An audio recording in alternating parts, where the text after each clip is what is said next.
Hi, everybody. It's Lori and Jason Campbell, and we're here for a little different format and a different day and a different time and every other kind of thing. So thank you for joining us.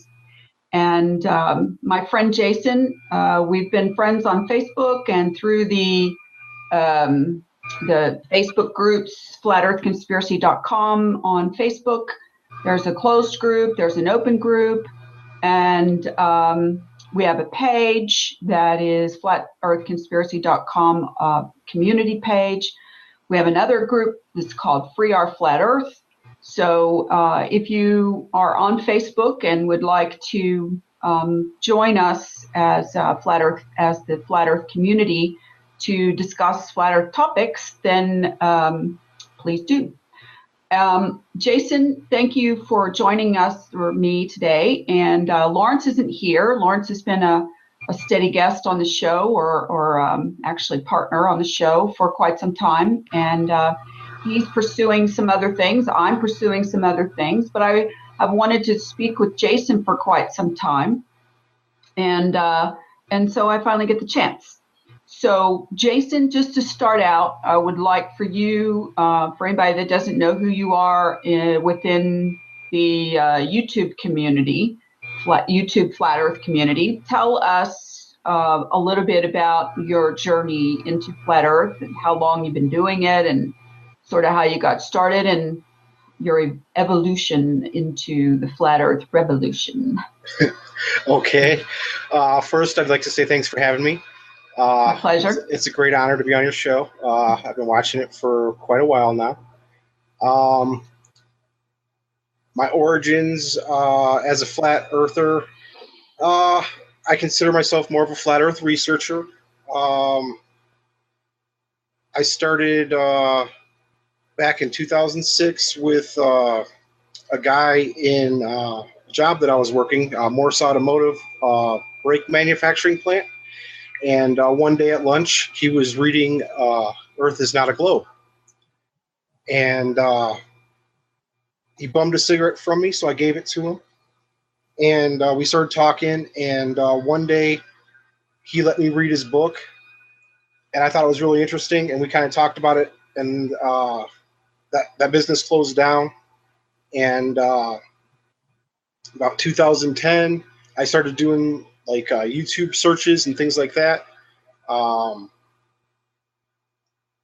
downloading videos and just watching them and listening to different theories about it. About 2012, I was doing the searches for Planet X in Nibiru, and I came across Matt Boylan's videos. He had presented it in a humorous way, and that kind of intrigued me a little bit, and I started looking into other theories about flat Earth, and I got more into the religious side through J. Henning Cologia. J. Henning Cologia, about 2013, started producing flat Earth videos, but they directed more towards religion and spirituality. And I was not a religious person at all, so I had a lot of questions about it, and I was checking, I guess you'd say, the research that he was presenting. And I started getting more into the religious aspect because of that. When you say religious, you mean biblical, or Right. Do you mean spiritual? I don't necessarily mean the Bible just itself, because a lot of the other books I've read have similarities in creation stories and destruction stories and flood myths and things like that. So I thought, how am I to know which one? Everyone says that mine's the one. So I felt the best thing to do is to read as much about all of them as you could, and then make an informed decision rather than just go by, this is what I was told when I was a kid. I happen to grow up in this area, and this area believes this, so therefore I believe this. Right. You mean as in the cultural belief system. Exactly. And rather than look at it as just the culture I grew up in, I decided to look at all the different cultures and I was looking at the Buddhism, and I was looking at the Hinduism, and I was looking at the Quran. I was looking at the Bible, and then I was looking at the lost books of the Bible. The Enoch and the Joshua and Adam and Book of Seth and all that stuff. So Right. it kind of led me down a path into flat Earth through religion. And again, I'm still to this day don't consider myself a religious person, especially not specifically a Christian or a Catholic or anything like that. The books just led me into opening my mind to different aspects of the same thought, but done from, like you said, from a different culture. Right. So I saw it from a different perspective. So let me interject here. When people say that the flat Earth began, I guess in its most current permutation in the early 2015, you were already looking into it, as were quite a few other people, without, if it were considered created psyop by government or agencies or whoever, which many people questioned that maybe it was. And that very well may be true. I'm not going to argue that. But what you're saying is not only you, but quite a few other people were already looking into it from a lot of different angles prior to early 2015. Yes. I would say back in 2012, there were probably 9,000 or 10,000 videos on flat Earth. Right. By 2013, there were probably 13 to 15, maybe 16,000. When Eric Dubay came out, he came out around 18 or 19,000, I think. And he opened my mind quite a bit to actually researching a lot of the specifics of flat Earth. I kind of looked broadly at flat Earth through the videos and reading it through the ancient texts and things like that, but I had never looked at it as proof or evidence or this is our reality or any of that until Eric Dubay. Well, how much do you think the influence of what you were seeing prior to Dubay, for example, was influenced by Robotham? Because the reason why I asked that is because because Eric's stuff is very strongly repeating Robotham, the Flat Earth Society stuff from a long time ago, and that's my opinion. Yes. But prior to Dubay coming out with Flat Earth Conspiracy, the book, and most of it based on Robotham's experiments and writings and mapping and so on, how much would you say you were influenced by Robotham prior to that? Yeah, I'd say about half, 50% before I even, because like I said, my first introduction to it was Robotham. Mm-hmm. The guy that I had met at the job that let me read his book, we only talked about it for about a month, and then I never saw him again. Never thought about flat Earth for a long time, and then just got, like I said, I had a stroke in 2011, so it kind of brought me down. My whole right side was paralyzed. I couldn't talk. I slurred really bad. I'm sorry that happened to you, and you've recovered quite well, I think. Thank you. Yeah.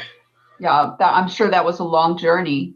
Yes, it has been. But it took me down in about 2011, and I spent a lot of time online, and that started my real research into it at that time, not necessarily into flat Earth, but into all different aspects of conspiracy and things like that.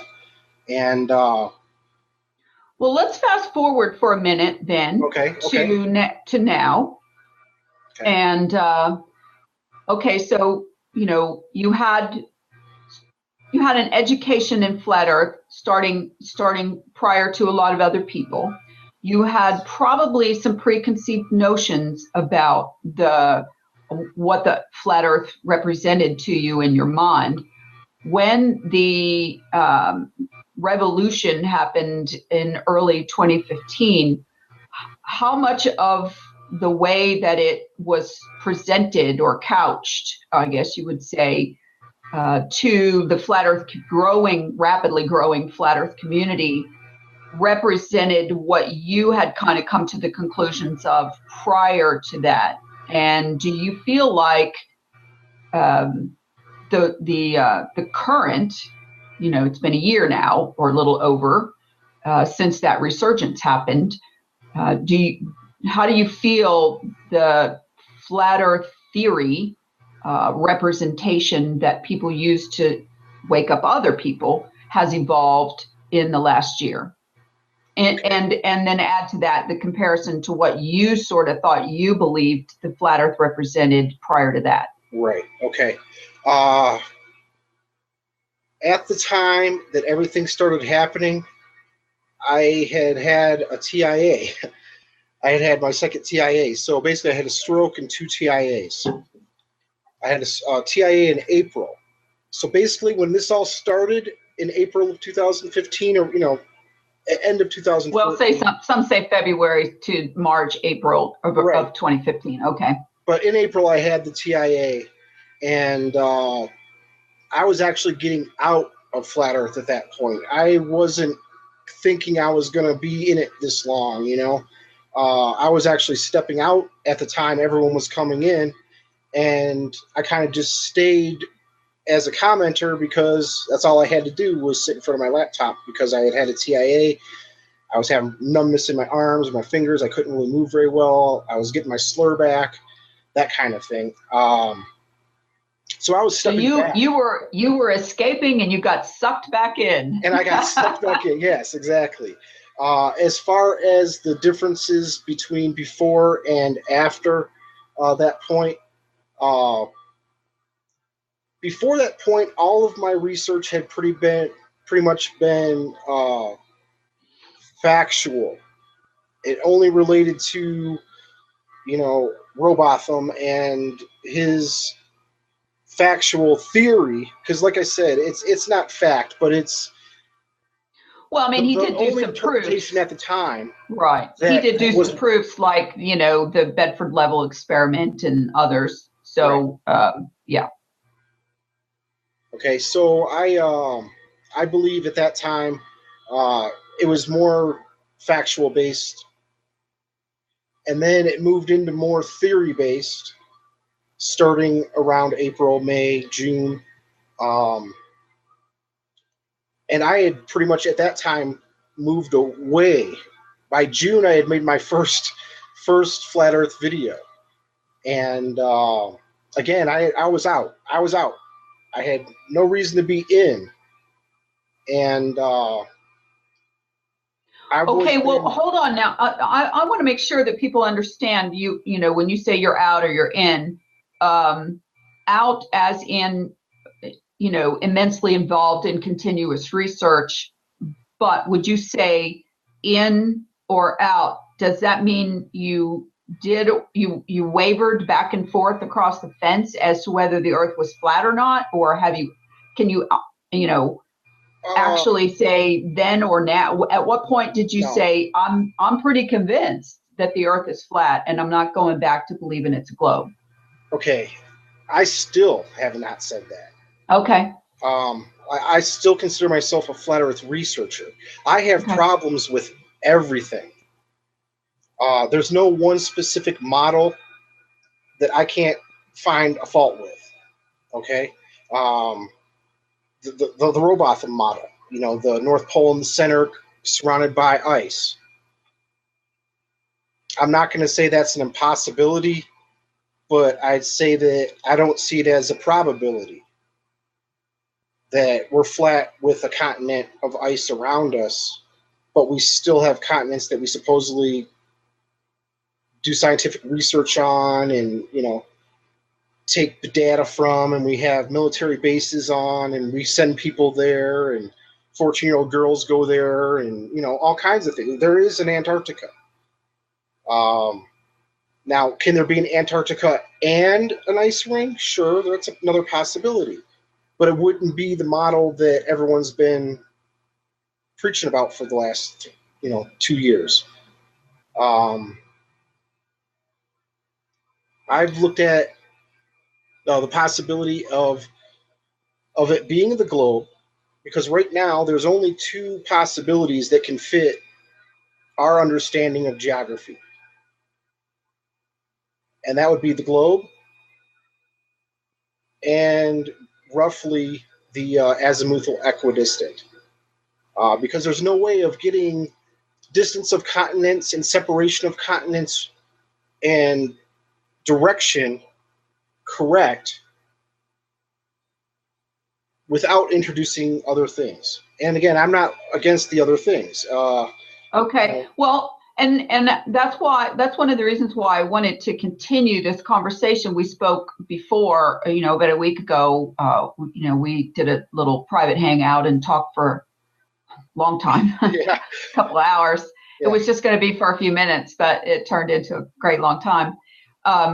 You have listened to and researched some of the other theories, though, as you say, like square flat Earth and the continuous flat Earth concept of, that the one that I lean to, obviously, is the one where flat Earth and time are locked in step. And, I've used terms like continuous time, Mobius strip, space loop. I've used portals. I've used all kinds of terms trying to come to grips with how do you explain it? Exactly. How do you exactly explain this? The reason why, you and I are probably on a little bit different path is that I've delved strongly, with Lawrence and with by myself and with others into the azimuthal equidistant map model. And because I call it can't just be the map, it has to be the map and the model. You have to put those two words together, in my opinion, because the sun has to go in a circle on this circle map if it's to work at all. And I've done the investigation on the ice ring and done the math. Sat with Lawrence on many shows looking at the math and looking at the ice ring would have to be 80,000 miles in circumference to fit on this AE map, and that there would be no such place as Antarctica. Antarctica is the whole outside perimeter of the circle. I have, run into knocking my head against the wall. Is somebody lying when they say they've circumnavigated Antarctica? Has anybody sailed all the way around it? Captain Cook, or I believe that's who was supposed to have done it a long time ago, said he sailed and sailed and sailed and sailed for months and months and months and never got all the way around. Then, there's races that are supposed to be like a yacht race, boat race, where you go around Antarctica. There are people who have said, it even is listed in the Guinness Book of World Records, that I don't know exactly how you say his name, but I think it's Ranulph, Ranulph, Ranulph, Fiennes, who supposedly with crew circumnavigated the Earth. And that means to go from the South Pole to the North Pole, back around the other side of the globe and back down to the South Pole. So, that's in the Guinness Book of World Records. How much can I trust that? I have no idea, because I wasn't there. just like none of us have been. We've heard the stories about Jarl Anderhoy, who was arrested, has been fined, lost one of his ships and his crew, the Berserker, and that if you go to any of the unapproved areas of Antarctica, you're going to be shot right out of the water by one of the many treaty members, army, military, protecting the Antarctica from us, Right. The random Antarctica people. Defense League, yeah. Right. So, that's all a part of the research, the in-depth verification and checking of the information that we're given. How much of it is real? How much of it is made up? How much of it is implanted? What of it is completely urban legend and myth, and how much of it is to be trusted from a government agency or a quasi-governmental organization, an NGO? I mean, who's in control of the flow of the information? So that's part of the problem of trying to determine what is the shape of the Earth, what is the realm we call Earth, what are its boundaries, what is it surrounded by, where is heaven, is there hell, is there a dome or not? I mean, the questions become bigger than the theory itself, right? Absolutely. So how do you address that you feel more comfortable with an AE map than, say, a square one, but yet through research that the AE map has such an immense amount of mathematical and physical flaws? I mean, do you believe the sun goes in a circle around a flat Earth circle? Well, again, I personally felt that it was more along the lines of the straight line, but I keep reading the religious texts, and Enoch straight out says the circuit of the sun is a circle. You can't get more clear than that. I mean, it pretty much tells you that the earth is a circle, the path of the sun is a circle, the path of the moon is a circle. At least 3 of the heavens are circles out of the 10 that are listed in Enoch. So circle is like a pretty major part of the religious aspect. And like I said, I've pretty much been drawn into the religion because of the research, not necessarily saying it's factual just because it's in the book, but looking at it as, well, now if it's going to fit all these other aspects, why wouldn't it fit this one aspect? Well, I agree, and that's been part of my research problems, is that I insist upon using all observable facts and observations of how and what things look like they do, how they work, into any perceived map or model. It has to work by what we observe. I don't observe the sun going in a circle, but the reason that's where I butt heads not with the Bible, because if the Bible, the words of the Bible are to be read and understood, Enoch even says that this isn't written for then, this is written for people in the future. I mean, it says that. Mm-hmm. So, when I go out and sun watch or moon watch, I see the sun and moon come in an arc over my head, but I only live in one little spot on this great plane. A plane can be a circle, a plane can be a square, a plane can be an octahedron. It's absolutely part of it. Okay. What I'm trying to determine, and here's the deal.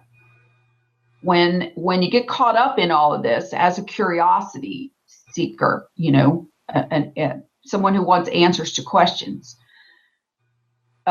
you're always going to run into those people who say, well, what does it matter? Why do you care? You're never going to figure it out. As a matter of fact, it even says in Job, God told Job, it's not for you to even understand. It's not for you to even be able to fathom.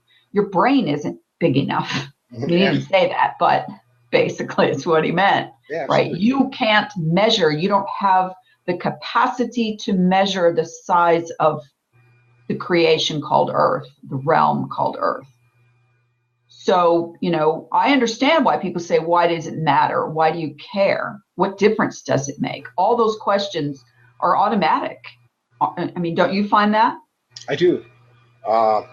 Most of my conversations lately are with the people that don't believe in the flat earth at all. And a lot of the reasons that I prefer to talk to people that don't believe in the flat earth is because they keep me on my toes. They keep me honest. You know, a lot of times they will bring up things that maybe I hadn't thought of.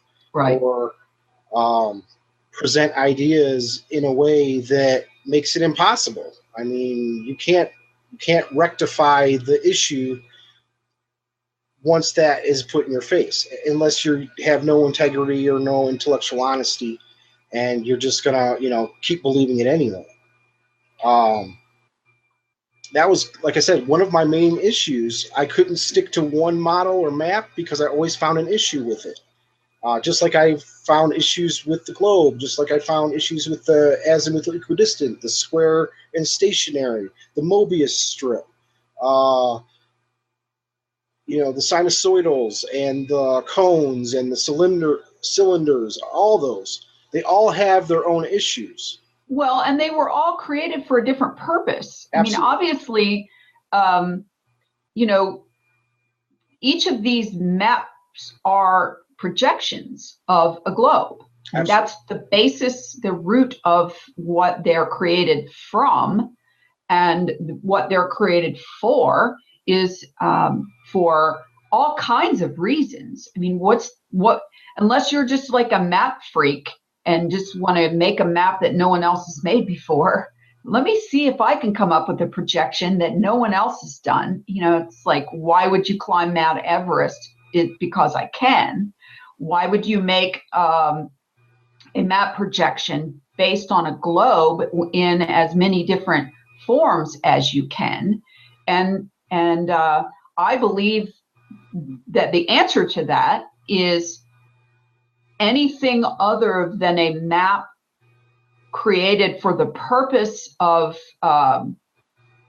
traversing the earth, okay, whatever shape it is, for navigation, meaning how far from here is it to here, and what I got to cross to get there, and what direction do I go to get from A to B. All of those, you know, all of those kinds of maps are for navigation. So if you think that the earth is 10,000 miles across in any direction, okay, then you're, from where you are, you're going to start out mapping whichever way you take off and start going. Okay, if you just start taking off and going east, then you're going to map your progression east. That's how they mapped the earth to begin with. That's how we know where the continents are laid out. That's how we know how big they are, because people have sailed around Africa. People have sailed around the North America. And so mapping is one thing. It's a totally different objective to create a map than it is to how does life, the universe, and everything work. Exactly, yeah. You know, and hey, 420, dude. I mean, I don't know, whatever you can come up with once you open up all the file cabinets in your brain at one time and blast out there. And so when, when people say, why does it matter? Why do you care? Aren't you just as fine living on a globe? Well, what's really curious about that is I lived on a globe for, I'm not going to say my age, but 50 plus years. Yeah. In my mind, okay, in my belief system, everything I believed about where I live was based on living on a spinning globe, flying through space, following the sun somewhere. And in my mind, as someone who I had no, formal religious training or background growing up, pretty much an agnostic kind of family, but at the same time, understood the God concept and believed in God as the creator of this. But I thought God created all, and planets and stars and things flying through space, and that the universe was this infinitely gigantous place that I am just a minuscule speck of. Okay. I still believe that it is this gigantous place that I'm a minuscule speck of. I just don't believe that it's a spinning ball anymore. And I don't believe we're flying anywhere. And I believe that the creator, God, created anything from, and I'm going to start way over here, this simple little circle of sun, moon, and stars flying around inside of a dome. Okay, that's like the most simplistic version I could come up with. All the way over to we live in a construct that is somewhere between pure energy, ether, and organic bio realm, even possibly created by a computer, or is a computer simulation. Okay, I can go anywhere in between these, but I can't go here, and I am working on the path from here to here. Yes. And wherever I end up along the way in my, accepted belief system based on knowledge, based on information as credible as I can find, that's what I'm looking for. And why then is the question. Why am I looking for that? Because I wasn't looking for that prior to someone waking me up and saying, have you investigated the thought that the earth is flat? Until someone said that to me, again, I mean, I've heard it like 10 times over my lifetime. It's always been there. Even back in grade school when they said, those dummies back in the dark ages, they believed that we lived on this little flat disc, okay, on the back of a turtle, blah, blah, blah. And so now we're on this quest. Why? Because somebody said you don't live on that. Well, then you have to fill that void with something. But first you have to undo what you believed before, and you have to ask yourself, why am I undoing this? Well, you're undoing this because you're one at a time finding lies that and cover-ups and myths that are not true and are not provable. Would you agree with that? I do agree with that. Okay, so we're both on the same quest as to, we no longer completely believe in a globe. I don't believe in it at all. You don't 100% disbelieve it yet. Okay, so we're both not 100% globe believers. Right. Right. Yeah. Okay, so that one thing we have in common. So why would we be having this conversation? Because we are both, and we're joined by a whole millions of others, I believe at this point, who are questioning what the hell is going on? What is this place? And now that I'm thinking that it isn't what I've been told, why'd they lie? Why'd they tell me that? Is it because there's alien overlords that are making them tell us this because that's how they're controlling us? The less we know, the more controllable we are. I mean, could they have come up with a different lie? Oh yeah, they could have come up with a lie that we live on a little round circle with a dome over the top of it. Okay. And I have to bring that up because that could also be a lie, right? Absolutely, yes. Take it from there. I talked enough. Okay. I look at again the possibilities. Why? I can't really answer why.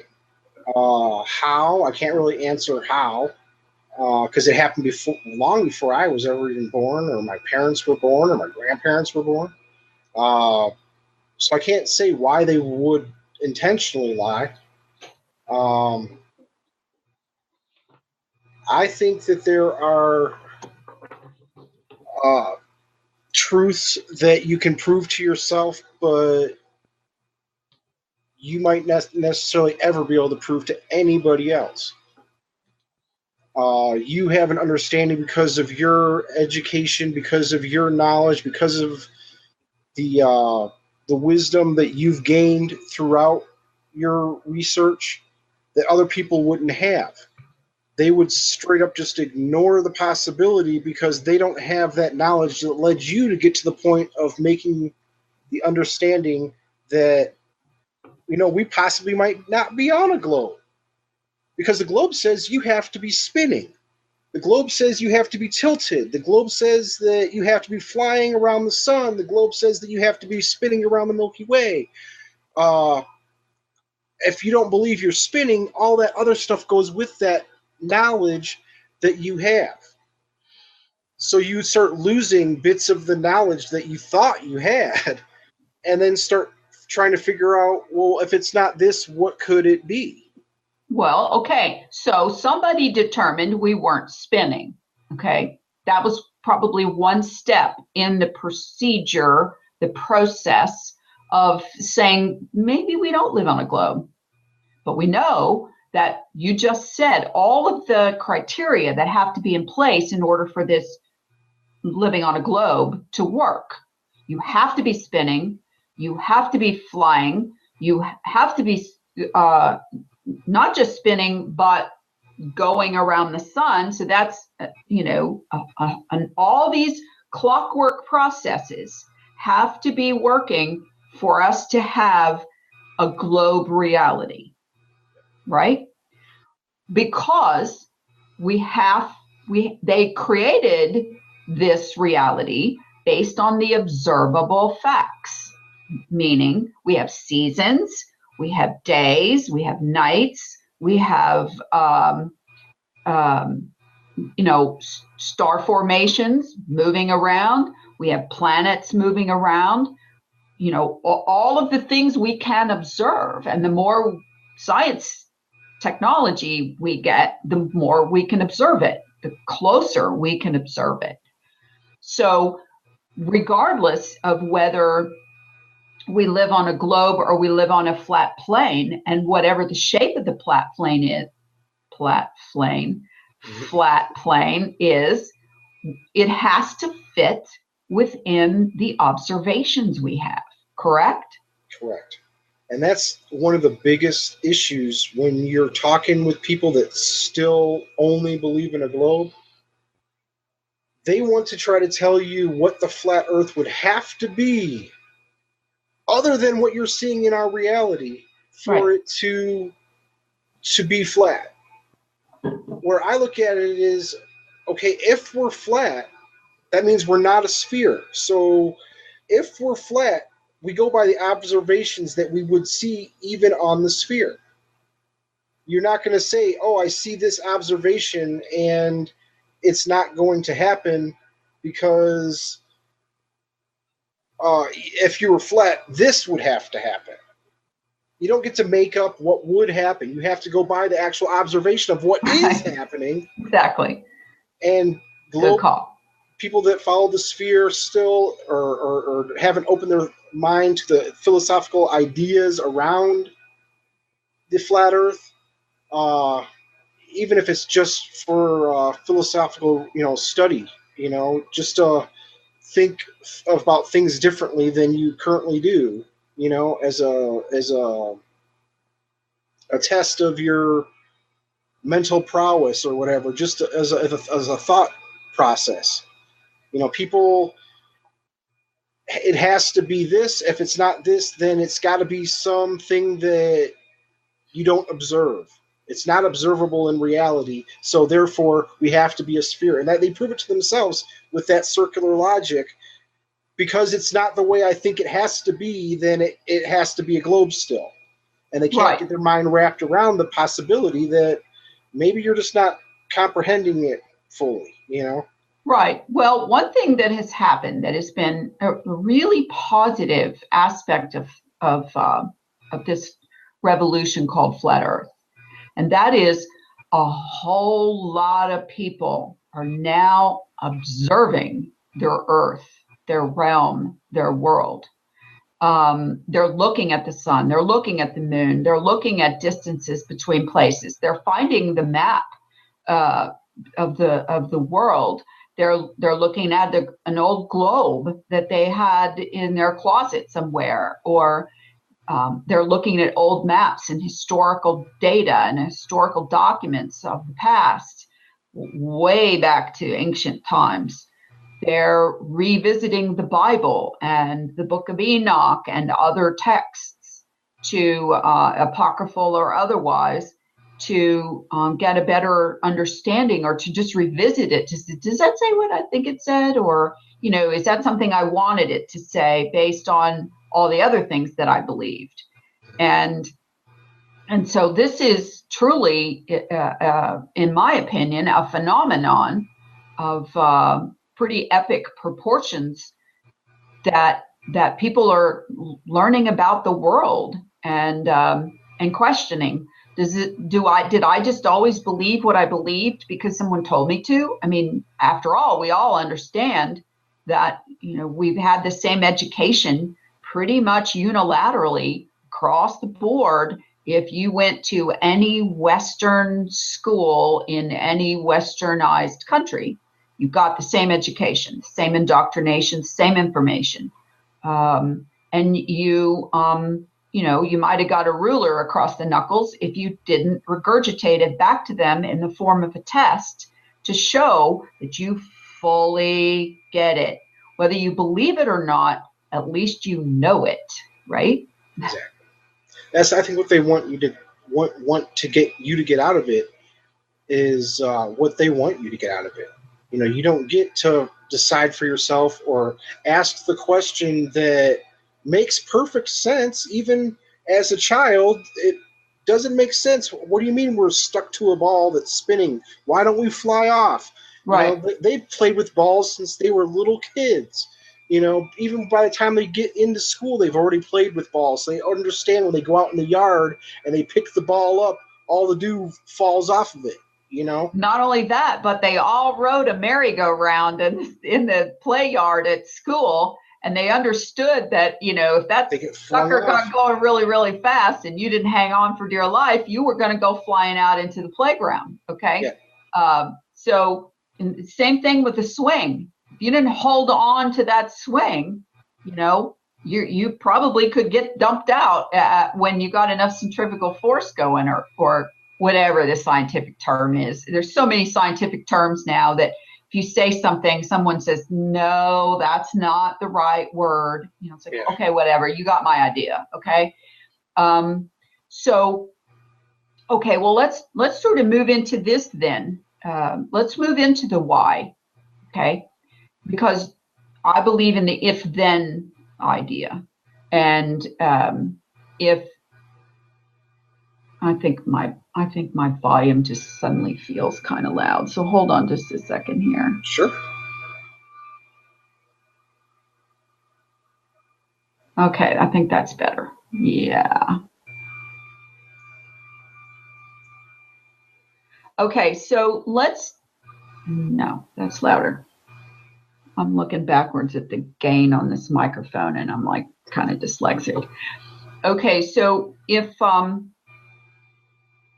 the idea is that if you follow the if-then theory, okay, one last time, and then I'm not doing it anymore.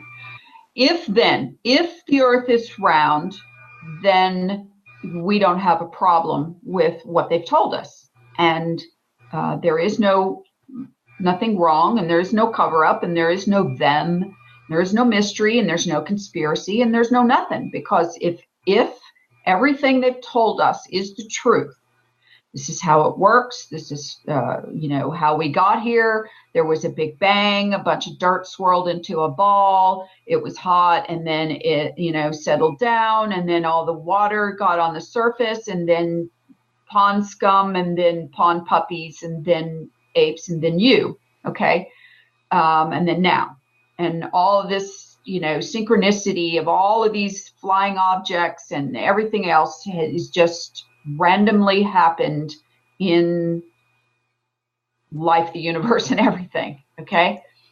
So if that's the case, then we don't have an issue, and we're all wasting our breath, okay? And then the opposite is, or the alternative is, if we live on a flat plane or some other, for those of you out there who've been screaming at me to look at concave Earth for, a whole year now, and other possibilities, if we don't live on a globe, then we live on something else. If we live on something else, and we know that it is more flat than globular, and it is not spinning, it's stationary, and all of the activity that we see going on over our heads is exactly that. It's all activity going on over our heads. We don't know how far away it is. We don't know if there's something between it and us, like, I've heard everything from obsidian glass to plasma, electromagnetic energy to whatever. I mean, we've all heard all the possibilities. It's water. It's water. Yeah. It's water. Yeah, that's what they tell you. So they tell you.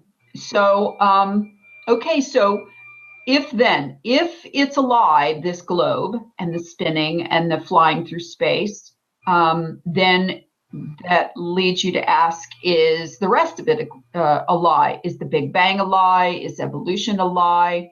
Is molten lava core hard magnet in the center of the Earth a lie?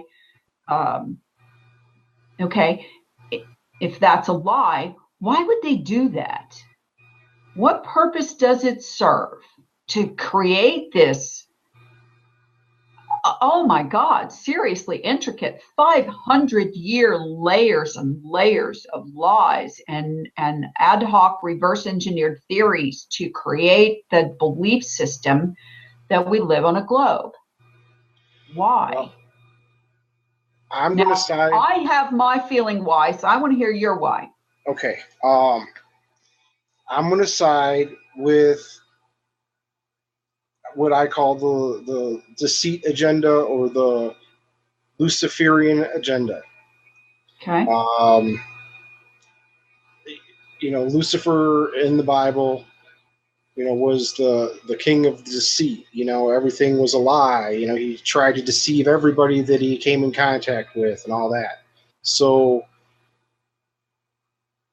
the people that follow Lucifer, and the possibility that those secret societies are all tied to Luciferian practices, and they're all tied together through other organizations.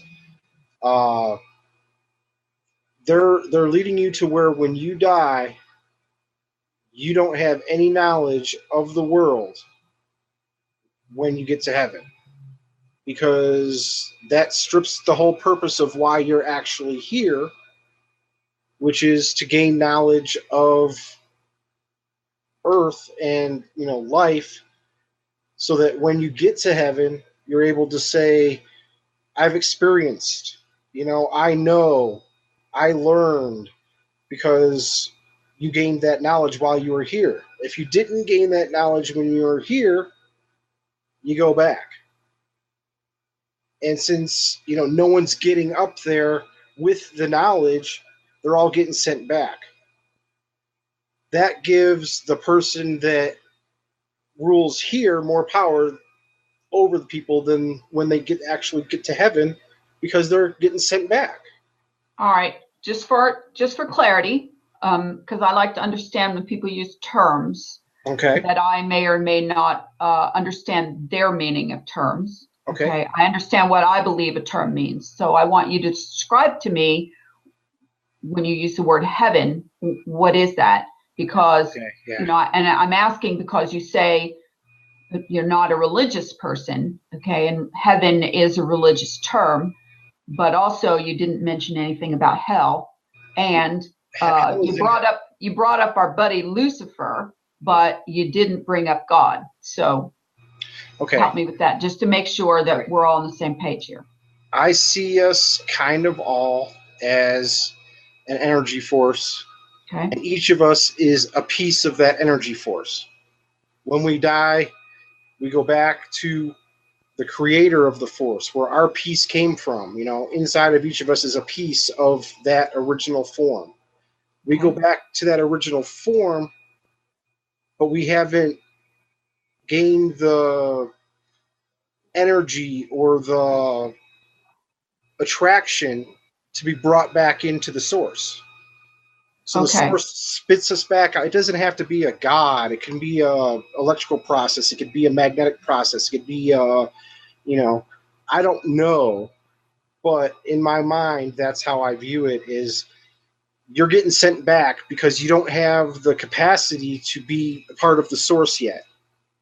Okay. Regardless if it's when you're speaking of the density thing, you're like really dense. Yes. And like I said, I'm not actually talking about, necessarily, because it's a possibility that there actually is a spiritual man sitting on a throne on top of a cloud 10 circles high, and he's on the top one. I mean, that could be a possibility, but that's not really how I see it. Okay. Okay, so is there a hell, or is this it? No. My understanding is hell is in heaven. You have the third layer of heaven, which is where all the tormented go, all the tortured go, all the people that didn't follow the word go before they're sent back.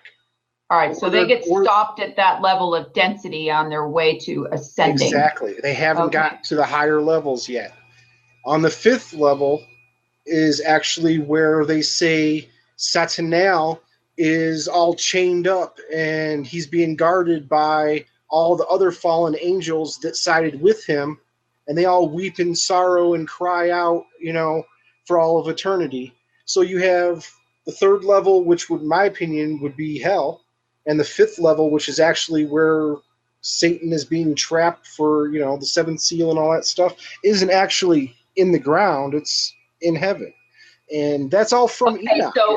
So just, I like to kind of get a mental picture in my mind. So we're in a kind of a giant high rise, and we're on the first floor, and there's 10 stories above us, at least.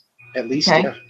And everything's happening within that high rise as you die in your density meat suit here on Earth. I actually love that term, meat suit. I mean, somebody used it a while back, a long while back, when we were doing some existential conversations, and I thought it was quite interesting. So,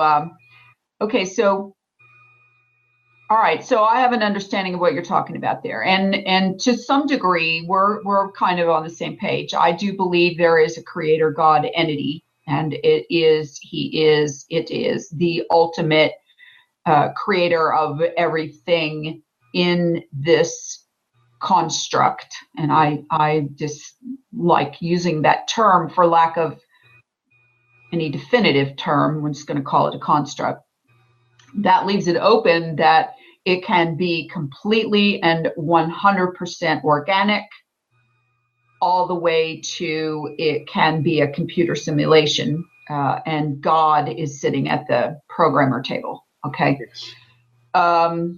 So, and I don't have a problem with either one, because I mean, I've thought it all through many, many times. Like, how do prayers work for people? People have had prayers answered. Okay.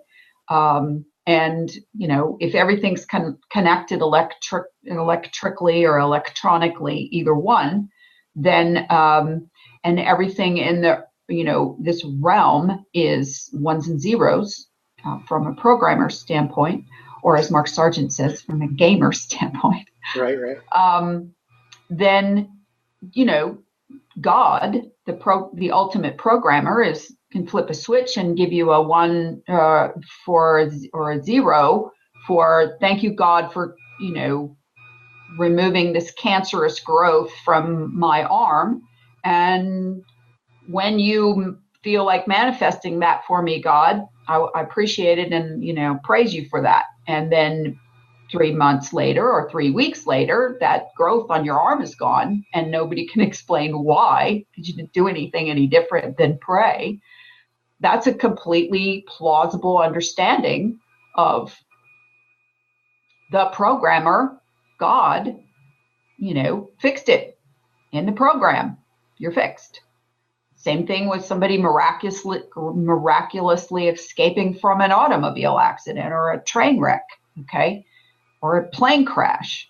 It wasn't your time to go, so the creator fixed it, or the creator's angels fixed it.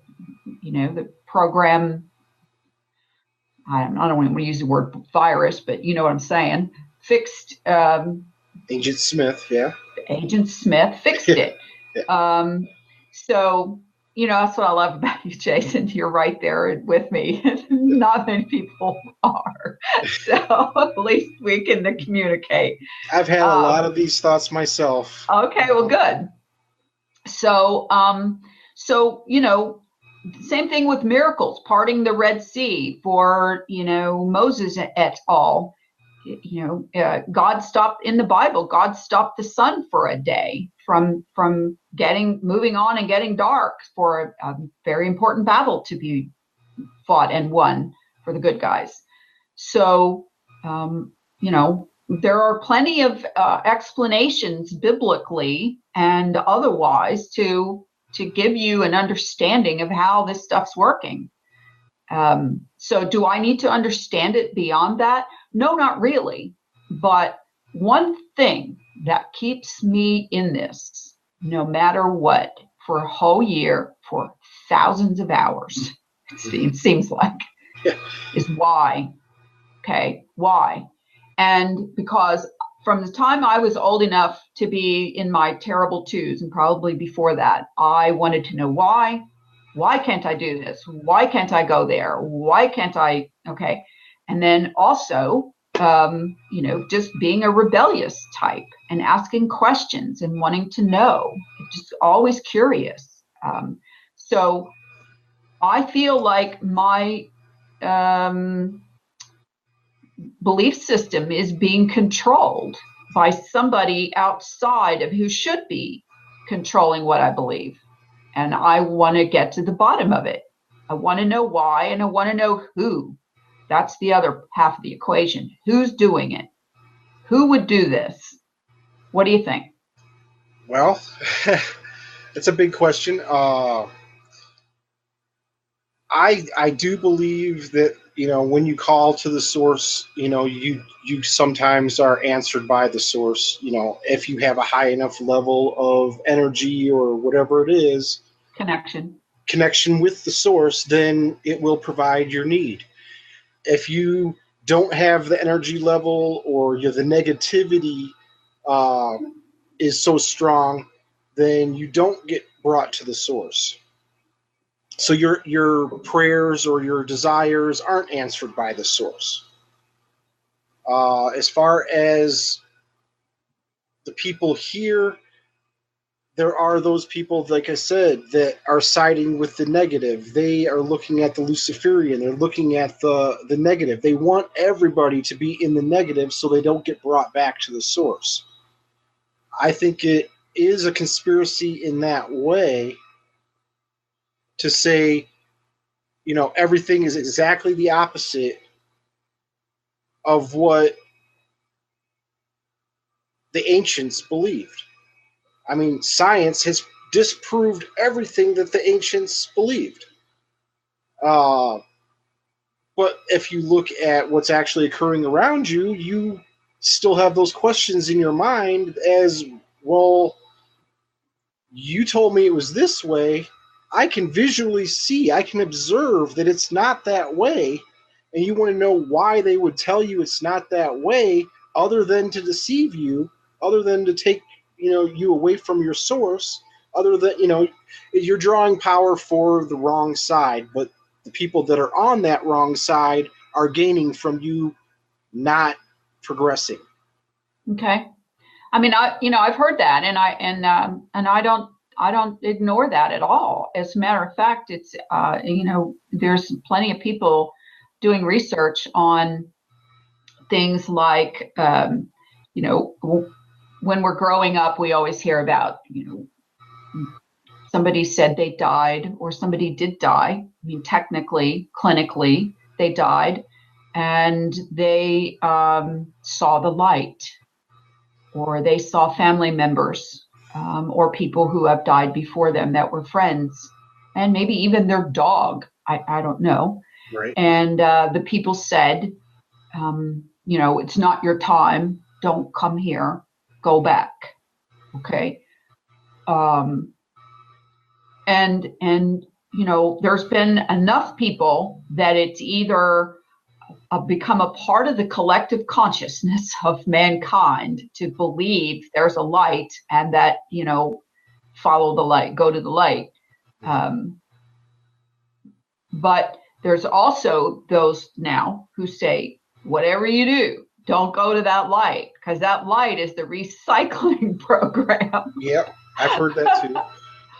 And that if you go there, they're going to give you reasons to come back. They're going to set you up with just the right family members to meet you there, or, they're holograms, don't buy it, and it's become its own sort of science of investigation into what that light is, and whether or not, some people say that's what the moon is, that the moon is a recycling center. And that's why we can't ever see the backside of the moon, because the front of the moon is as Mark Sargent likes to use, Truman Show, where the entity who's controlling everything, Satan or Lucifer, whoever, is behind the curtain of the moon, sending people back into their newly reconstituted meat suit. And that they're doing it so many times that's why people have become so dense. Yes. They're so negative because they carry on the density from their previous alterations here or incarnations here. I think that's a possibility. I think that when you get to the light and you have that, I think if you have the positivity in you to be drawn to the source, you're automatically drawn to the source. You don't, well, if I don't make it through the light, I'm not gonna, get to heaven. Exactly. I don't think it's necessarily like that. I think when you're ready, you're simply brought. Yeah. And if you have to die first, well, that's how you get brought, Well, I mean, all this dying obviously is your meat suit, not your exactly. spirit, or your exactly. What they call 26 grams or 26 ounces or whatever it is of spirit. Right. And the body suddenly weighs less when it ceases to thrive. And so here's these entities that are playing tricks on us now. Who are they? Back. Yeah. Okay, so who are the entities? if we've done any research at all into the conspiracy reality world, we've run across stories and theories about the Anunnaki and about the Nephilim, about these, fallen angel entities that existed prior to mankind on the earth, and that some people believe we were actually seeded by them. Some people believe that we're basically little GMOs running around down here, genetically modified organisms. And so who is kind of a pretty important topic of not only why would they lie, we need to understand who they are. So there's just barely a blip about them in Genesis of the Bible.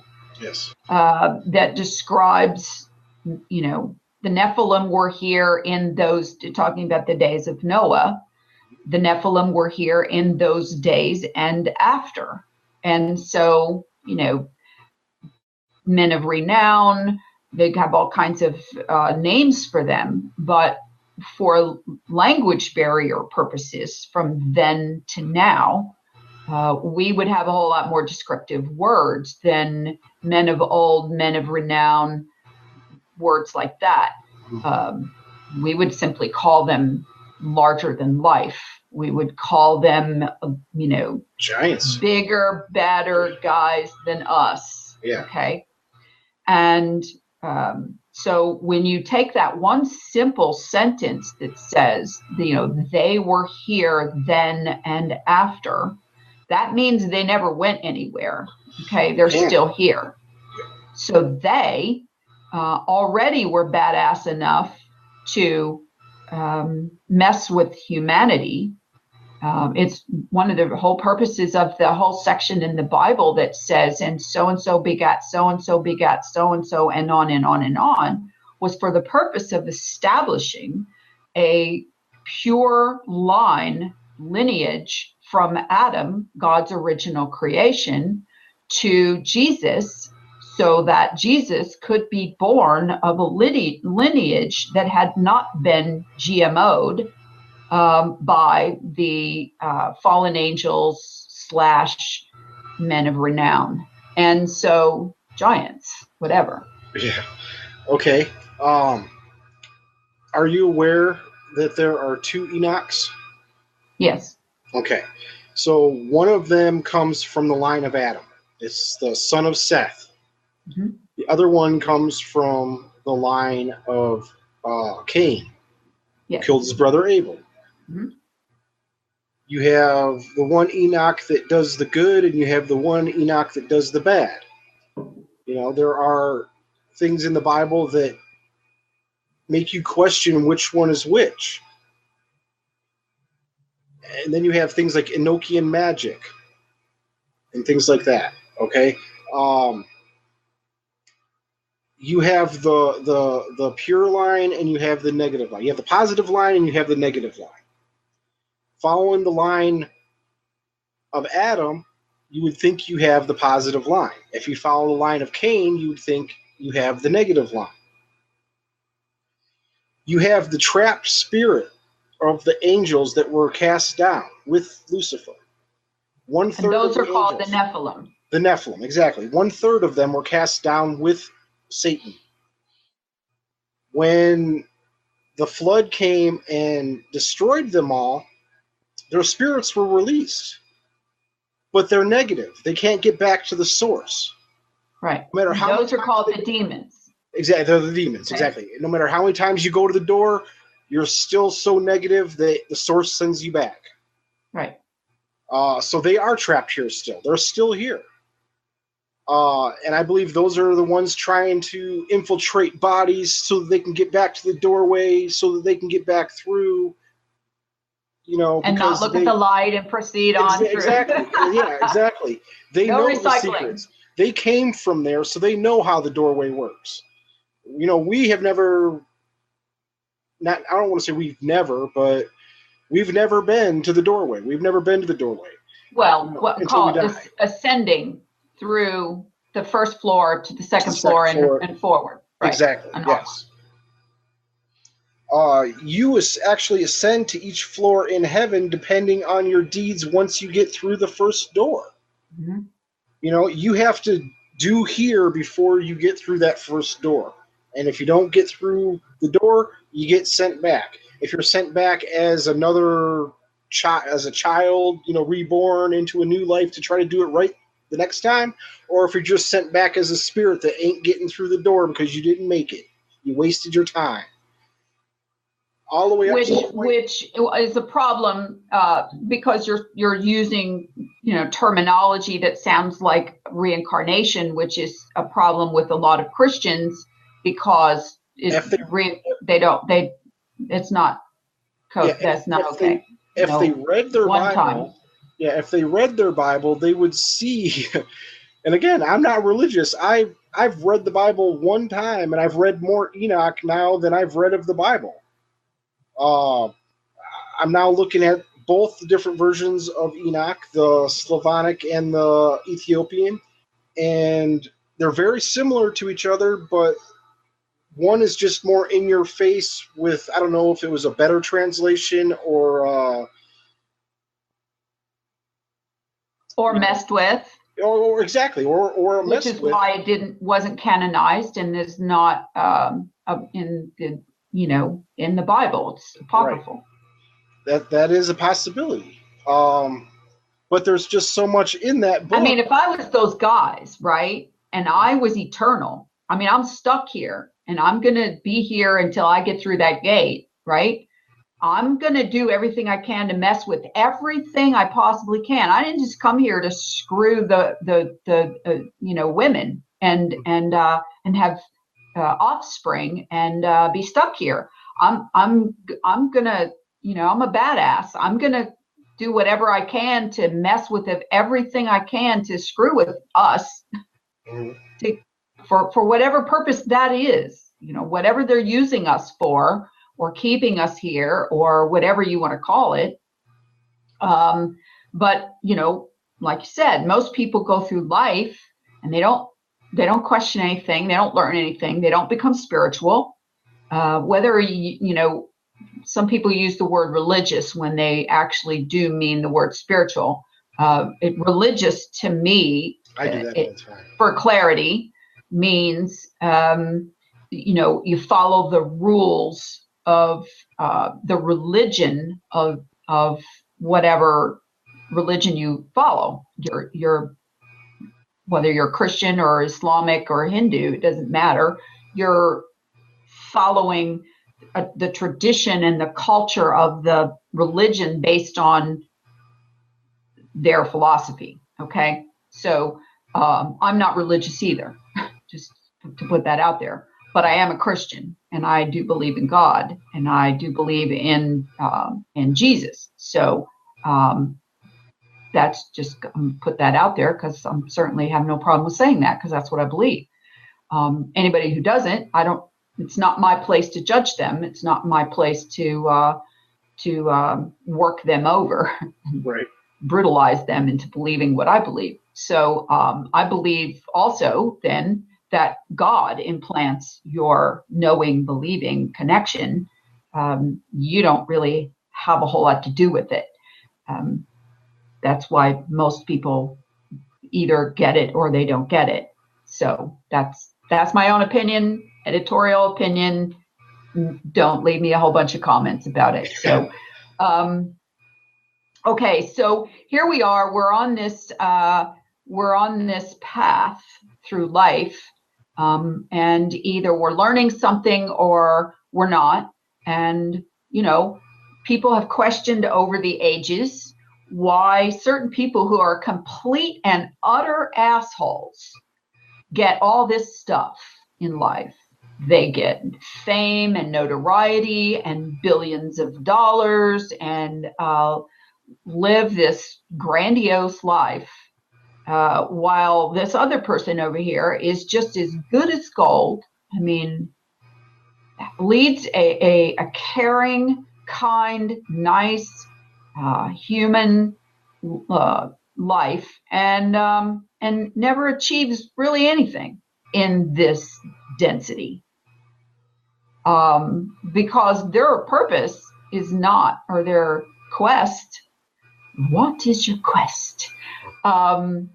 Their quest is to get out of here, move on, go to heaven, be with the Creator, be with God, be with love, and then the rest of them, they're perfectly satisfied with the one-time shot that they believe they do here, and they're going to go for all the gold and the gusto that they can accomplish, and whatever they got to do to get there. Katie, bar the door. It don't matter. There's no heaven. So there's no hell. What do you believe about the conspiracies about the the Luciferian agenda? The people that know that there is afterlife, they don't want any part of heaven, and they do everything here to make sure that they don't get there. Well, wouldn't you, if you were promised something that is eternally, if you're promised this, doesn't mean it's real or it's going to happen, or that this butthead Lucifer has the capacity to give it to you or not, okay?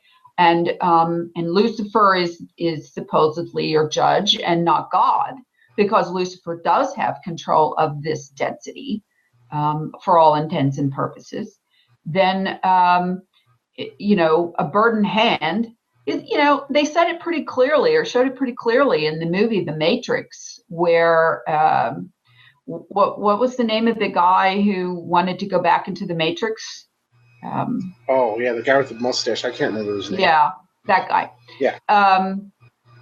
He's like, I love the way a steak tastes, and I love, blah, blah, blah, and I'm tired of eating this goo. And so, he wants to go back in the Matrix. He wants to have his memory wiped of this other reality. This other reality is not quite as charming, not quite as glorious in this density, but it's kind of like, going around the racetrack for the purpose of just running the race and then winning the race. Okay. I'm in it to win the race. I'm in it to get out of this density. I've learned most of the lessons that I think we're supposed to get. Have I done everything perfectly? Have I been a saint? Hell no. But I believe the Creator, God, knows my heart. And I believe I've been, selected to win the prize. Yeah. I'm in the running. Okay. What I do to get out of here is up to me. But so that's all I'm going to say about that. But I think that's exactly right. Okay. So if I'm Lucifer or Satan or whatever name you choose to use for the ultimate bad guy, right. The ultimate bad guy within this density, the negative and density. The leader of all the other bad guys. If I were him, okay, and I were jealous of God, which is part of the reason that he fell in the first place, and was competitive with God, I would do whatever I could to keep God's toys, God's creation, God's love away from as many of these creatures down here as I possibly could, and to try to prevent God from having fellowship with his creation. Mm-hmm. And so, or connection to his creation. And so I would make this place, I would do everything I could to get everyone to do as much sinning, for lack of any other term, okay, which are actions against God's wishes and rules, to go to the next level. You can do it all you want, okay? You can sin all you want if you want to stay here for freaking ever, okay? But if you want to get out of here, then you don't do that. You put your hands together and you say, thank you, Lord, for giving me the strength to not do all these rotten things. that you don't want me to do. So, so I would create, people to believe that sex with anybody, everybody, and as much as you want, and as often as you want, and with no regard or respect to anyone else, I would do that. I would do, make it sound okay to sin. I could go into every sin, but I think you get the idea. Yes. So I would use whatever methods available to me, media, books, people, preachers, leaders, anybody who has the capacity to influence other people or anything. I would use those tools to accomplish my agenda. Sure, you're going to steer them away from the positive. You're going to do everything you can to keep them in the negative so that they never make it back to the source. Right. Essentially, So you can create this giant scenario of a globe, and the sun is the thing we're circling around instead of God, and on and on and on. I mean, you can just create as many scenarios as possible to put the focus on away from the Creator, belittling God's role and importance, and that opens up the people. That opens up the people to then feel it's okay to do the sin, to not care. We're only here one time. We live our life to the fullest. YOLO. Exactly, because otherwise you'd have to be moral and ethical and kind and caring and even emotional. Mm-hmm. What all of those things, and so. So that is enough of a reason why you would create a scenario that put up a really good front to obscure reality and prevent people from seeing the truth and seeing the connection. Because one of the things that I heard over and over and over and still do from almost everyone across the board, once they wake up to not just a flat earth, but that they may have been lied to about the globe, the universe, and everything, is they always say, oh my God, I feel so free. I feel like all this lies have been lifted. I feel like I'm connected to the world again. I feel like I go outside and I feel like, wow, I understand this now.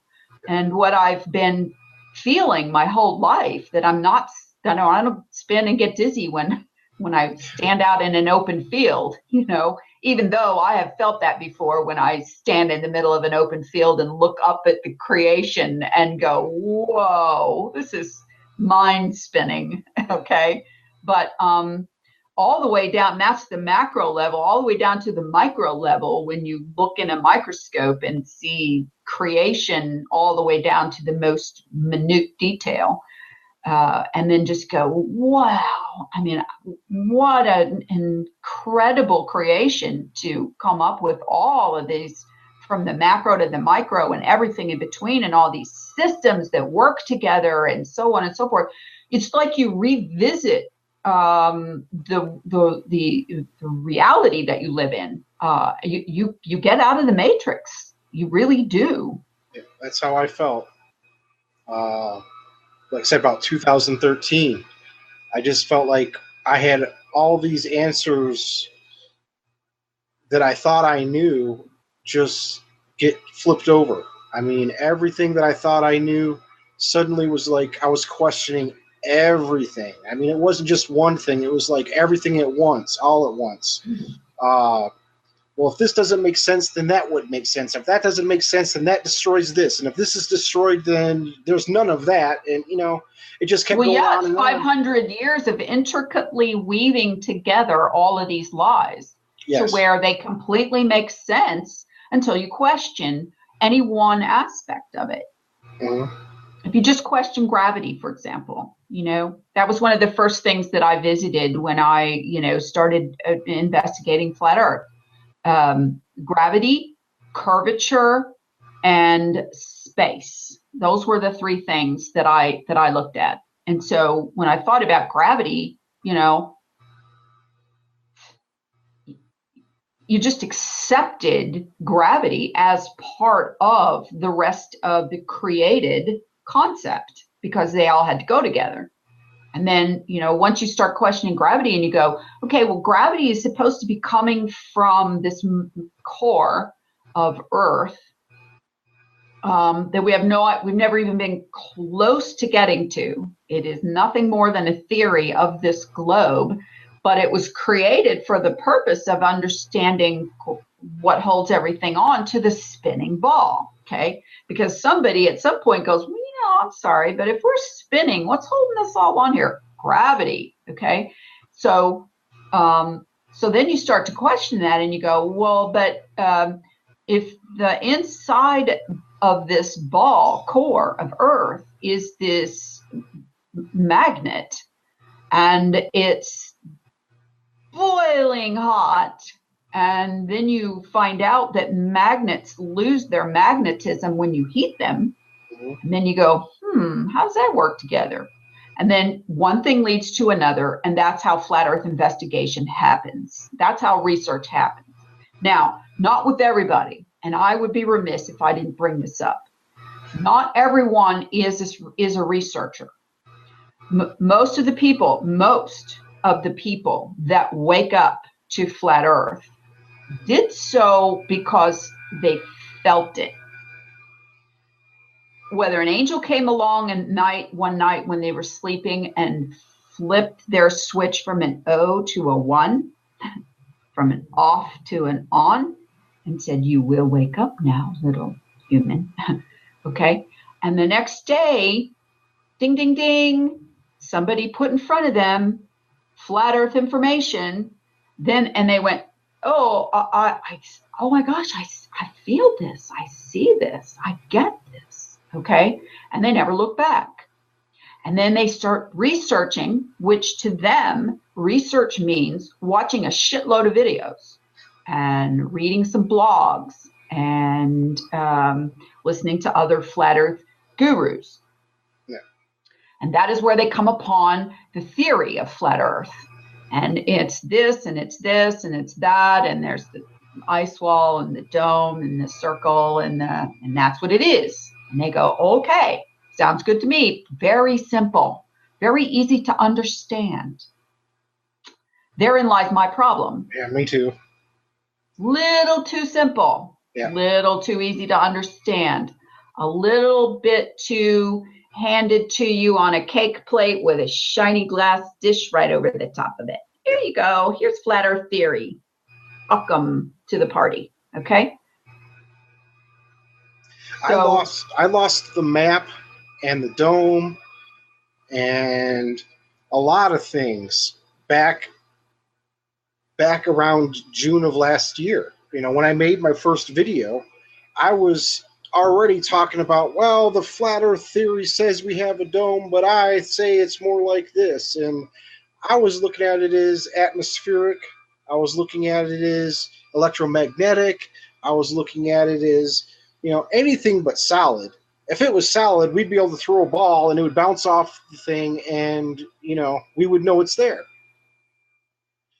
We've never heard about it being there, Okay. Well, okay. So here, let's go back to who lied and who created that and why. Why and who. Again, let's revisit the same if-then, okay? So if you were going to play a game of let's wake up the silly humans from the globe and convince, because we had this reason to give them this technology so that we could use that technology to control their thoughts, their belief systems, their ideas, even more than we could with their early childhood indoctrination program called education, okay? Yeah.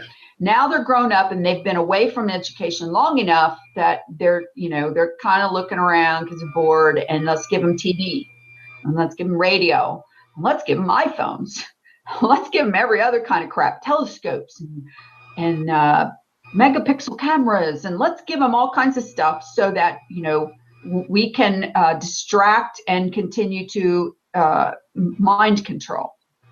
And then those silly little humans used that stuff to start looking around at stuff, okay? And looking up into the sky and looking up in, okay. So we're not going to be able to hold on to this lie very much longer. So we're going to have to give them a new lie.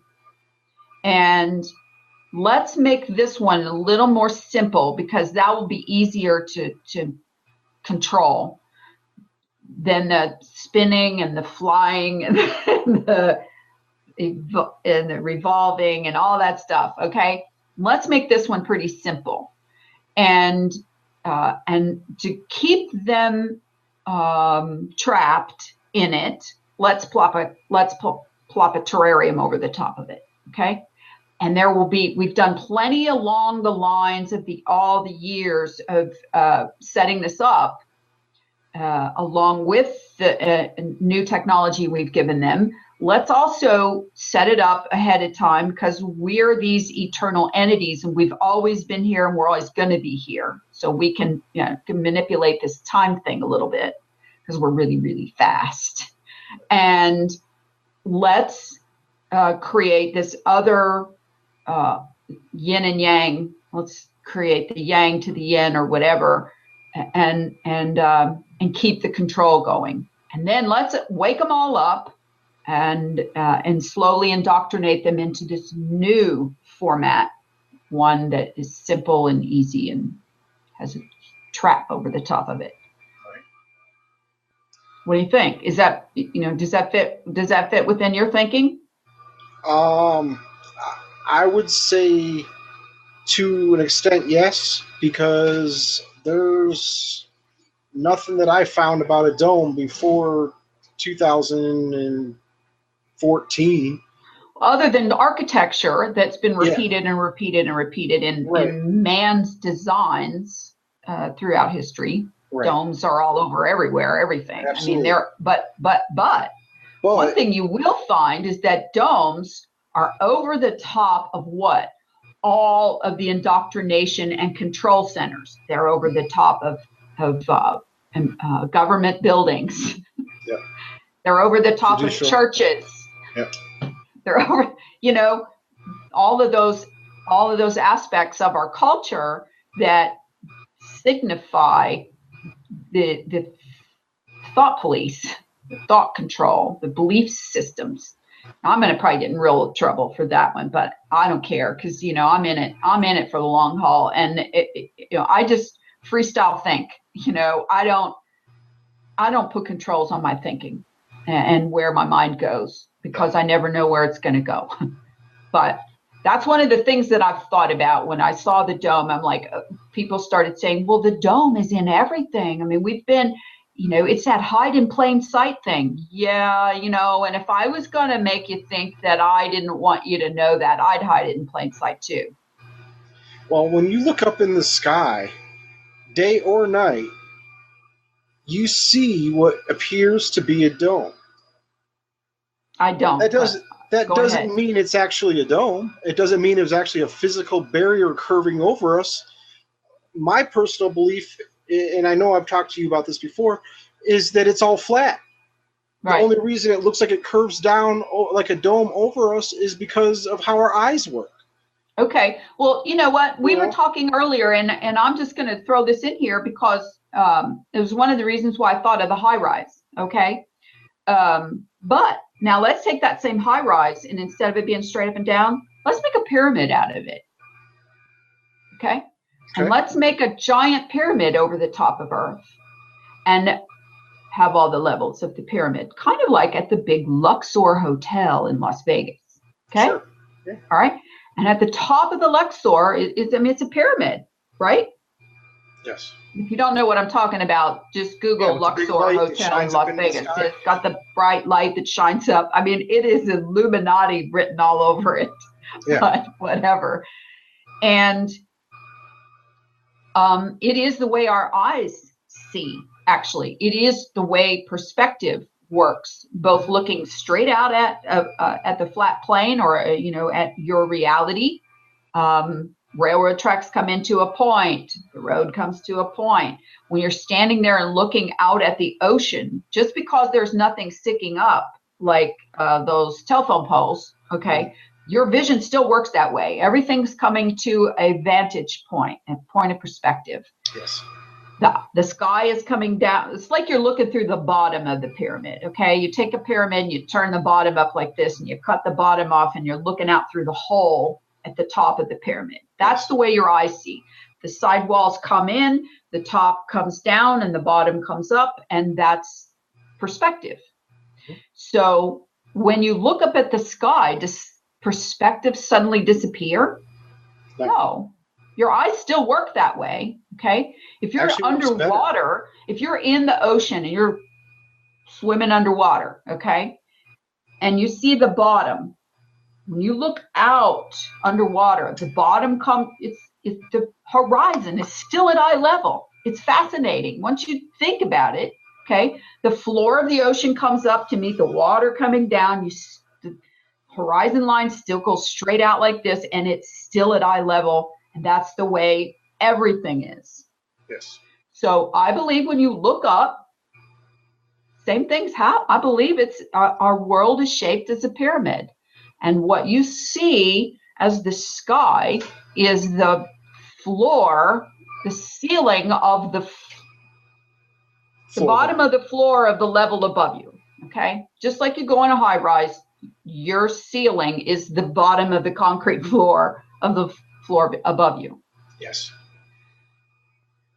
I think that makes sense. And everything's moving up there like a big old clock, just proceeding through time. And the reason why we can't go in the past is because we can't travel as humans faster than light.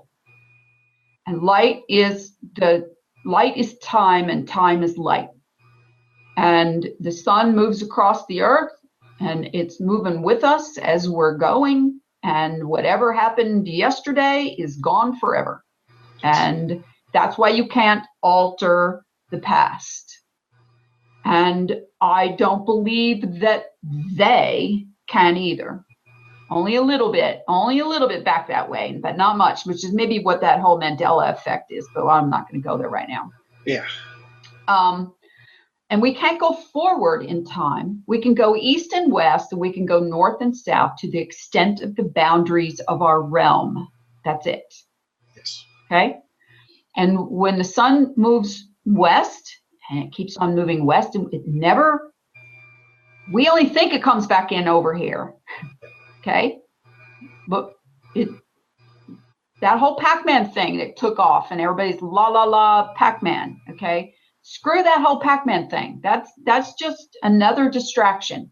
As a matter of fact, I think it was also implanted into the idea of the flat earth research on purpose. Ha ha ha. Let's really dick around with them with Pac-Man. That'll really get them stupid. Okay. The portal idea, it's amazing. People go, oh my God, portals. What is the matter with you people? Are you stupid? It's like, oh, wait. We were all willing to buy into flying and spinning and revolving and all that stuff. Water sticking to the ball. Water sticking to a ball, gravity, blah, blah, blah. But don't even go there with portals or black holes or space-time loops or any of that stuff. Sorry, that's completely off the table. Come on. I mean, really? Is that how we're going to play it? Well, I'm definitely not the one to play it like that. I throw out all that stuff. As far as thoughts, I throw it out there for people to think about, because no one thinks about that stuff. I mean, they literally drop it before they even think about it. They've already decided that they're not going to think about it, no matter what evidence you provide, no matter what thought you give them to think about, they're not going to think about it. They're not going to look into it. They're not going to research it. They're just going to make their decision and go with what they already believe. Why should they? They've already bought into a circle and a circling sun and moon and the, circling stuff. They've already bought into that. If we're not spinning in a circle, then the next best thing is that shit spinning in a circle. Okay. Yes. And so game over, we're done. Why do we need to research this anymore? And then what the hell happened with question everything?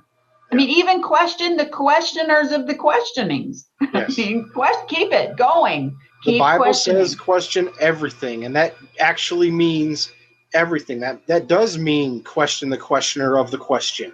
Yes. That does mean, once the answer's been provided, question the answer, Well, okay, like, for example, I was talking about, I started doing the investigation into the gravity, okay, and I started looking at, I'm not a real science person. I barely, can do math or any of that stuff because that's not the way my brain's wired. My brain's wired for other stuff, and all of us are wired for different programs.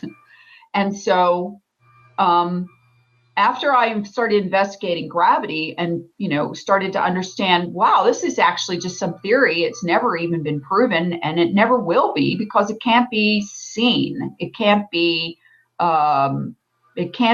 proven other than the fact that you let something go and it drops to the ground. Well, that can just as easily be density and buoyancy as it is gravity, right? Yes. So when I started looking into the other aspects of the globe, my same kind of theory, method, process happened.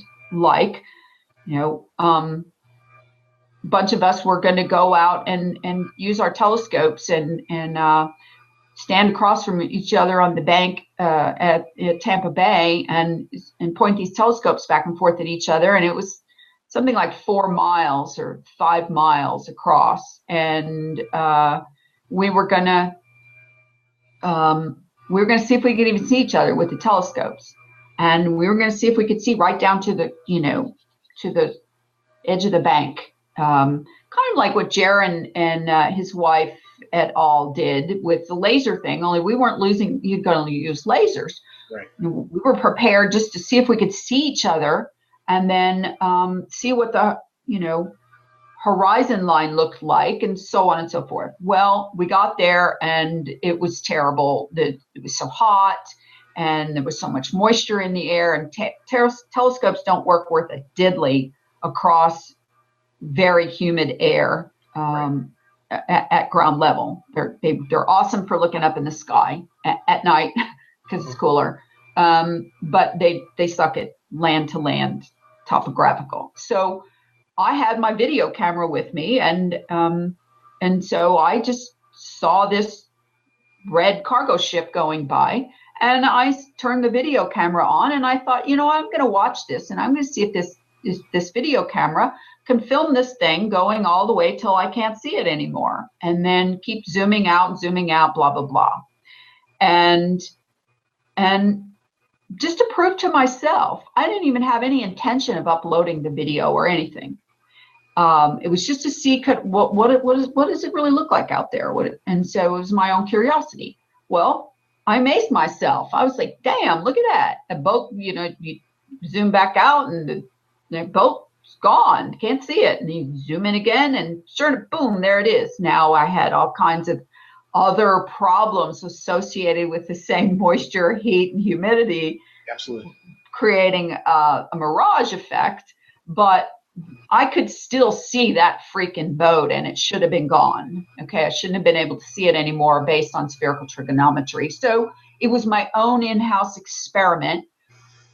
Fortunately, I uploaded it to YouTube, and so other people could see it, or other people could use some of this footage for their own experimental purposes or video makings. And, the thing's over 50,000 views now, and it's, it's boring. It's just a nonstop, zooming in and out on this. At least on 10 this of ship. them are mine.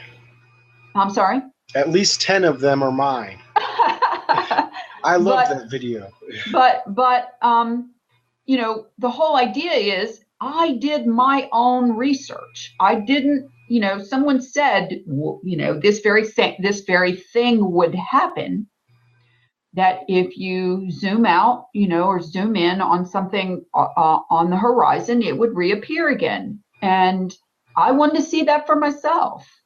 And, you know, sure enough, that's exactly what happened. And it made me understand spherical curvature in such a way that I understood it because I understood the process. I understood the mathematical concept. I understood all of that.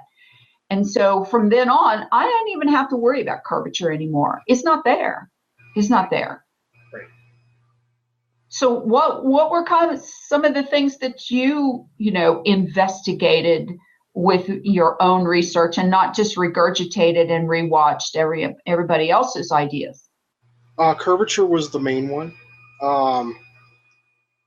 I always looked at it, and your red boat video actually just solidified it with me, to where what I was trying to explain to people, I was now able to show them what I meant. Where I say everything is in the eye.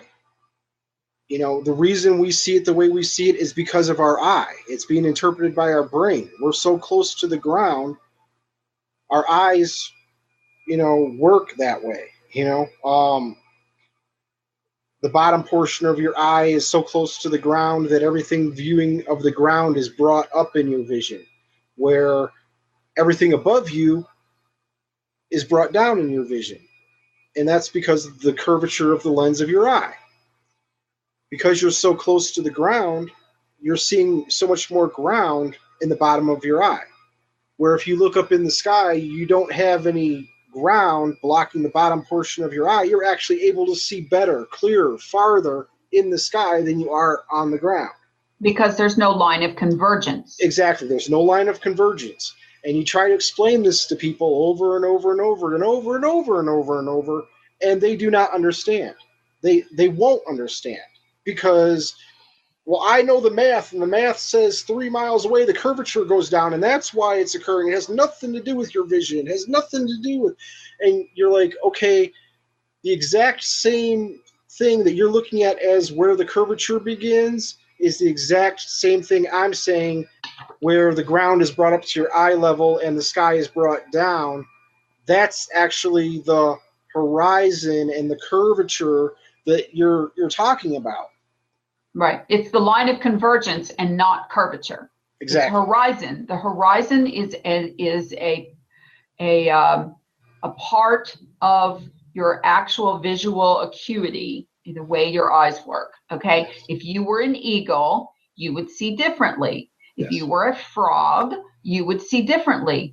God made each part of his creation's vision different based on its needs.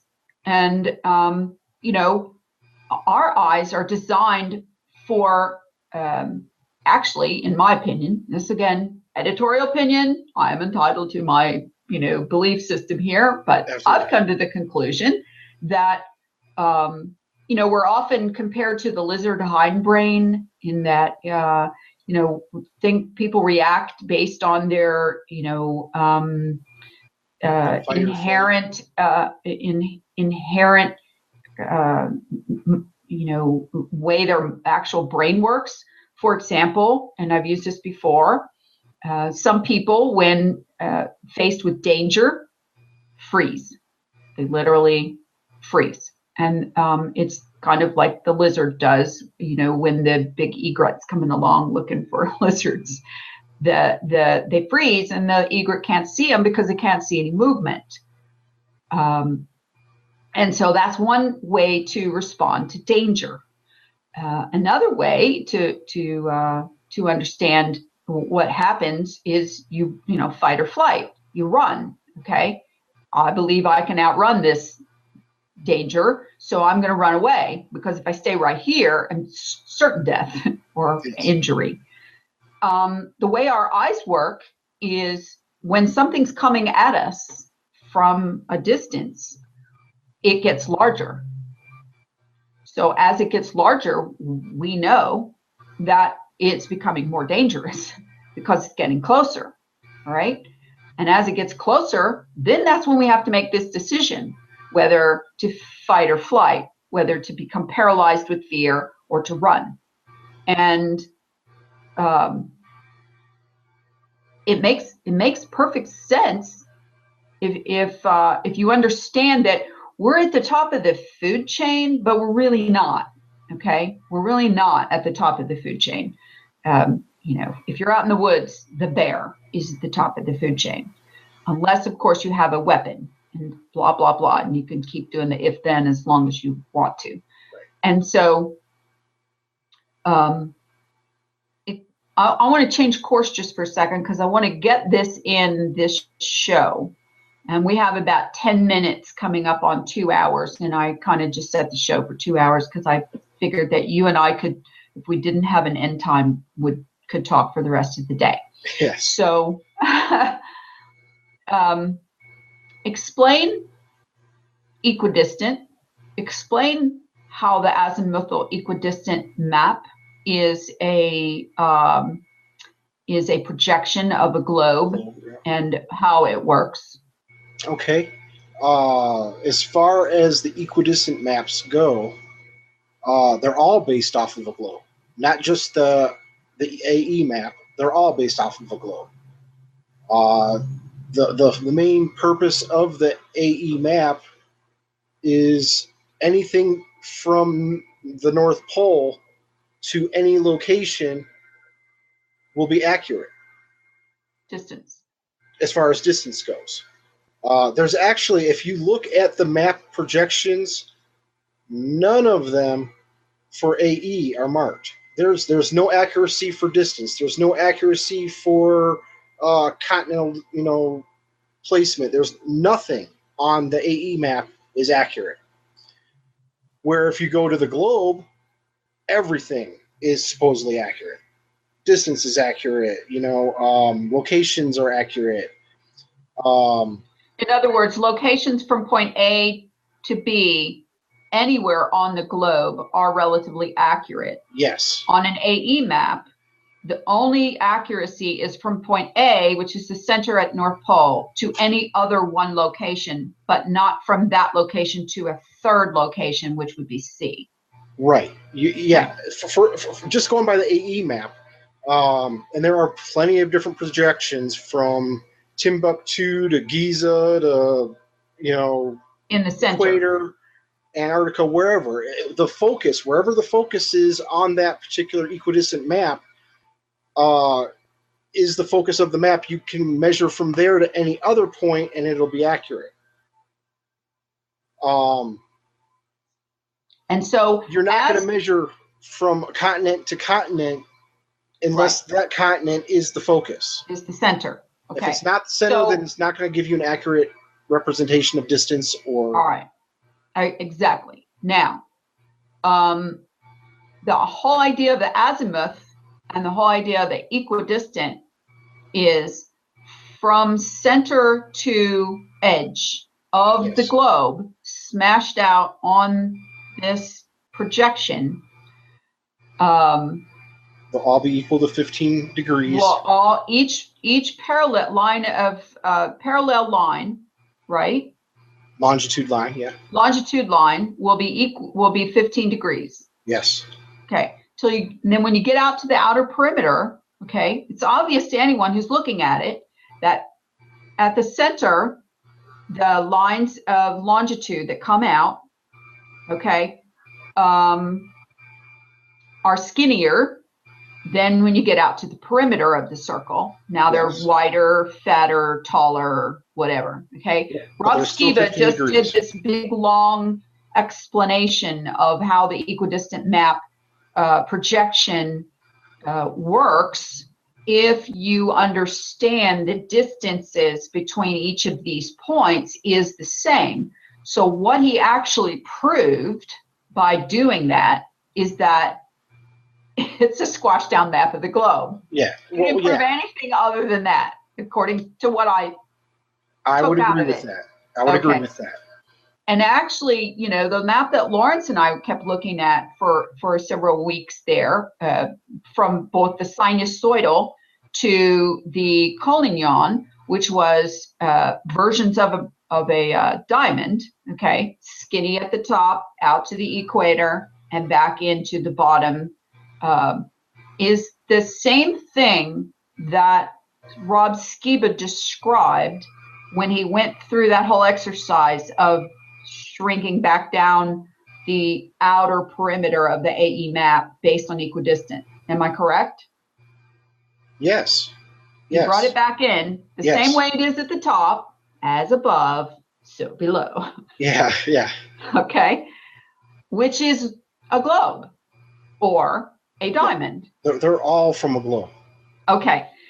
Yeah. The collignon map is based on from a globe. Yes. It's just that but interestingly enough, the collignon map and the sinusoidal within a little bit of fudging does work not only from top to bottom and from width to width. The distances from point A to B at any given place anywhere seemed to fit. All right. Yes. And that's why people go, well, duh, all you did was make a globe again. Yeah. Yeah. That's what we did. Yeah. Because that's what the observable facts are. You know, but instead, this AE map group, I'm sorry, I want to use the word cult because they won't look at anything else. So that's why I want to use that word. What they're doing is they're coming up with the same kind of ad hoc reverse engineered theories to make the observations fit this AE map, for example. You know, the plane flights from Santiago to Sydney don't work because they can't make it there in that period of time on the AE map. So they're coming up with all of these, well, if they fly across here, or that's why they stop over here and then back down over here, is because that doesn't help the time that it takes to get there, right? They're getting there too fast for the AE map. Technically, right? Yes. Technically, yes.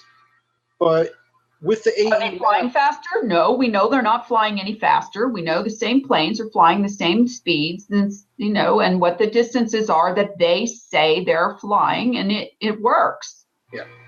Okay. Right. For instance, if you were to do the Santiago to Sydney, if you measure between the two, the distance is too far for planes flying the speed and, you know, whatever distance to make it. Right. I would agree with that. That would be 100% true in my mind.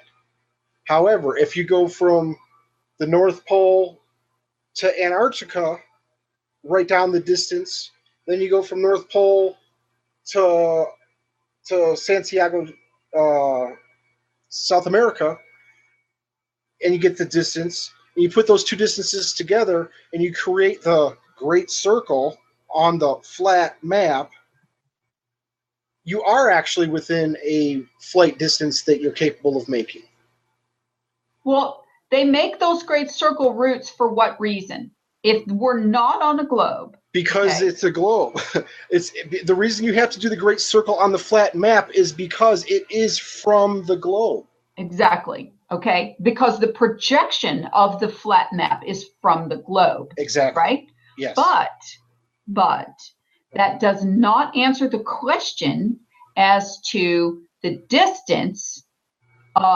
You have to cross-reference. You can't just choose one process. Okay. That's not scientific. Scientific means no matter whose data sets you're using and who created it. I don't even care where it came from. Okay. If it's correct data, then we're going to use it. All right. Yes, yes. So if the data says that the distance from this place to this place, regardless of the map, okay, or projection or whatever. The distance from this place to this place is this much. And, it's like one of those story problems you had when you were in school. The train left the station at 4:52 p.m. and it was going to Amsterdam, and Amsterdam is X time miles away, and the train's traveling at X speed. What time is it going to get there? Yes. Okay. You should be able to figure that out, right? Yes. That's mathematics. Well, we have to use the same formula on the Earth, regardless of its shape. Okay. You have to do it in an imaginary form once you're trying to kick out the globe in your mind. Okay. You can't replace the globe with a projection of the globe and say, oh, let's make this work. Because you're going to figure out how to do it. You're going to figure out how to make it work because they're both the same thing. Yes. All right. That's the main problem that people aren't getting is that the AE map is just a projection of the globe. All of the projections. And where did this AE map come from? Okay, that's the other thing you have to understand. And why did they make it? Once you start to understand the who, the why, and the what, then you can understand that we're going at this all wrong, people. We're trying to make a map of a map of a map of the same thing. Okay, you can take the Mercator map, you can take the Collignon map, you can take any map that is a projection of the Earth. Okay, you can't just peel it off the globe and lay it down on the desk and say all of a sudden it's a different map. Right. Okay, because you can't peel something off the globe. You gotta make cut all the little longitude lines. Yeah. Right. You've seen those, and then you lay it out, and it just looks like that. Right. Right. Yeah. And so, for people to be holding on to this so tightly and getting cognitive dissonance, I see the same cognitive dissonance coming from within the flat Earth community about anybody who looks outside the box of the AE map model. You're a disinfo agent. You're a liar. You work for the government. You're trying to confuse us.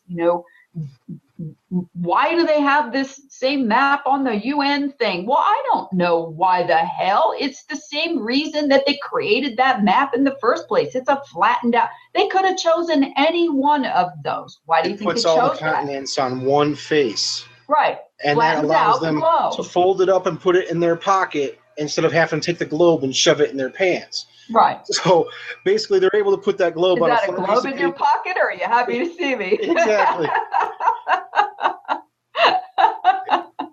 Oh God, I'm not going to live that one down. Yeah. Okay. So, are you interested in talking with me some more about some of these topics we've just barely touched on? Absolutely, Lori. I had a lot of fun today. So. Okay, good. I did too. And for all those people who say, Lori, you talk too much and you never let your guests talk, I'm the one who's trying to lead the direction of the way things we want to talk about. So if I take a little too much time to set it up, so sue me. My apologies. I like to talk just as much as Jason does. So if nothing else, the next time Jason can be the host of the show, and I will be the one to answer any questions or sit still and be quiet, and we'll see how much further we can get. So thank you very much for giving me this opportunity again to speak with you.